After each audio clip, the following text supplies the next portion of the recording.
Pinarangalan ng PIDEA ang ilang K9 units kabilang ang mga asong nakadetect ng shabu sa magnetic lifters na nagnegatibo sa pagsusuri.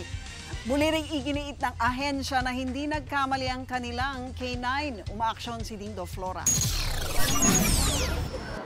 Hindi mga pulis o agent ang bumida sa awarding ceremony ng Philippine Drug Enforcement Agency o PIDEA. Ang pinarangalan kanina, ang 14 na narcotic detention dogs na nakatukoy ng bilong halaga ng iligal na droga.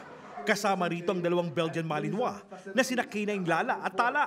Sila ang nakadetect sa mahigit 300 kilo ng shabu na nakatago sa 2 magnetic lifter sa Manila International Container Port noong August 7. Pinarangalan din si Odel, ang kontrobersyal na K9 na kumumpirmang may shabu ang 4 na magnetic lifters na nakita sa Cavite na lumusot sa customs.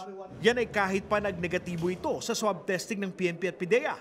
At maging si Pangulong Duterte, sinabing espekulasyon lang ang droga sa mga lifter. Wala akong tampo kay Presidente. Tinanong ko na rin sa kanya, Sir, galit ba kayo sa akin? Sabi, hindi.